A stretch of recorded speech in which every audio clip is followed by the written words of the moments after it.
네, 안녕하세요. 실시간 채팅 구현의 정답은 무조건 왜 쏘켓일까라는 주제로 발표하게 된 37기 웹파트 YB 양승희입니다.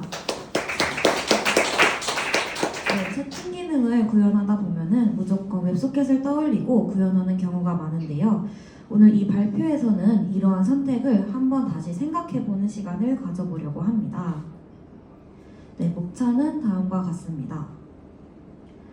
우리가 웹에서 가장 익숙하게 사용하는 통신 방식은 HTTP입니다. 기본적인 통신 구조는 보시는 것과 같이 클라이언트가 요청을 보내고 그에 대해 서버가 응답을 보내는데요. 여기서 가장 중요한 특징은 요청이 있어야만 응답이 존재한다는 점입니다. HTTP에서는 서버가 스스로 먼저 메시지를 보낼 수가 없습니다. 즉 서버는 항상 대기자이고 통신의 시작과 흐름에 대한 주도권은 전적으로 클라이언트가 가지게 되는 것이죠. 그럼 이 구조로 채팅을 구현한다면 어떤 문제가 생길까요?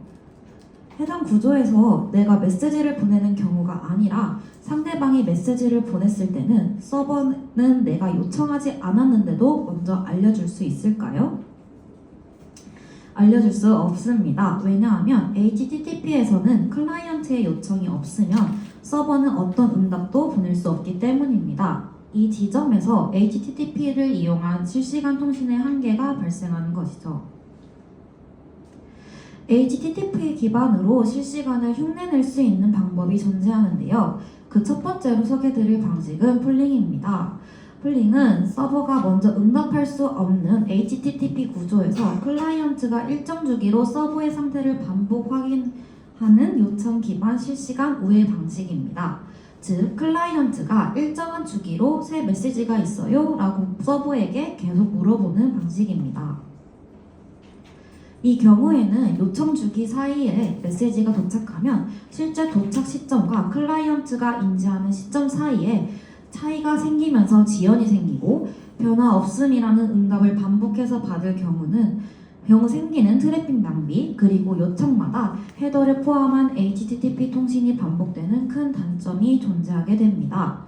이러한 폴링의 단점을 개선한 방식이 롱폴링입니다.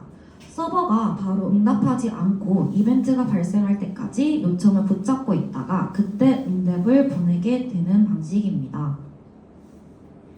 롱폴링은 폴링보다 요청 수는 줄어들지만 서버는 클라이언트 연결을 오래 유지해야 하고 접속자가 많아질수록 서버가 부담을 가지게 됩니다.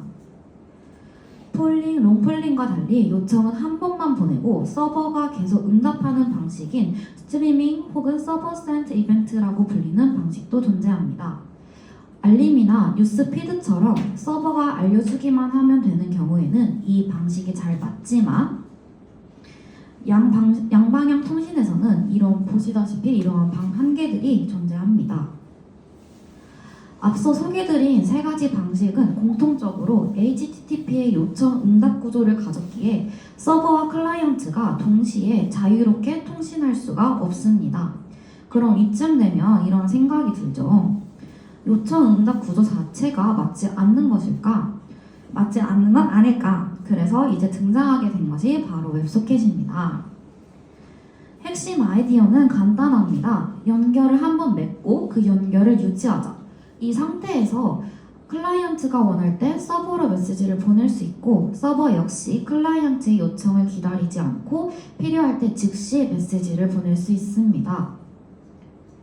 즉, 웹소켓은 요청 응답 중심의 통신에서 연결 중심의 통신이구나 하고 이해할 수 있게 되는 거죠.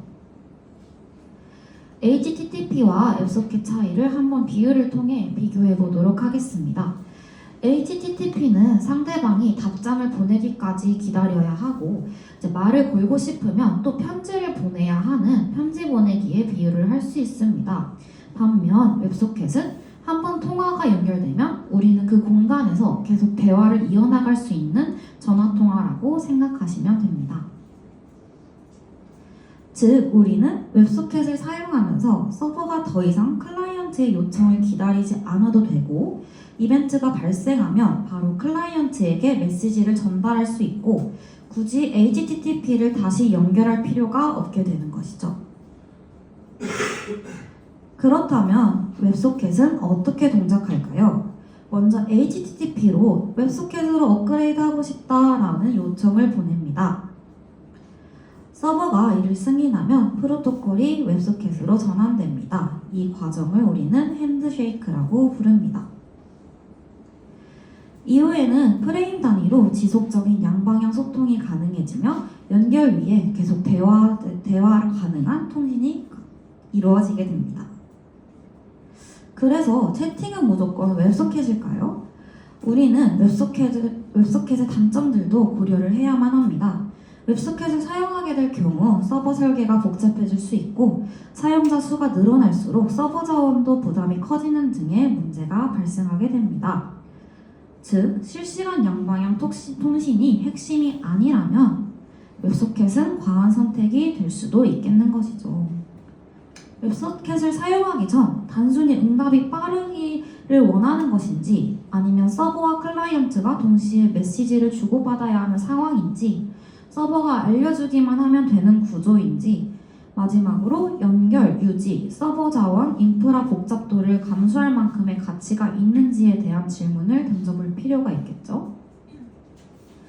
무엇을 써야 하는지에 대한 정답은 없지만 적용할 서비스의 트래픽 규모와 실시간과 양방향 소통이 필요한지 고려해서 최종적으로 판단을 해야만 합니다. 지금까지 어떠한 흐름으로 웹소켓을 선택해야 하는지, 웹소켓은 어떤 원리인지 소개를 해드렸습니다. 저 또한 다른 지난 프로젝트에서 왜 웹소켓을 선택해야만 했는지를 고려해보지 않았어서 이번에 이런 주제를 선택을 해서 여러분들께 말씀을 드리게 되었는데요. 그래서 저도 다시 한번 나중에 웹소켓을 쓸 기회가 있다면 이러한 과정을 거쳐서 다시 제대로 생각을 해보고 적용할 것 같습니다. 지금까지 발표 들어주셔서 감사합니다.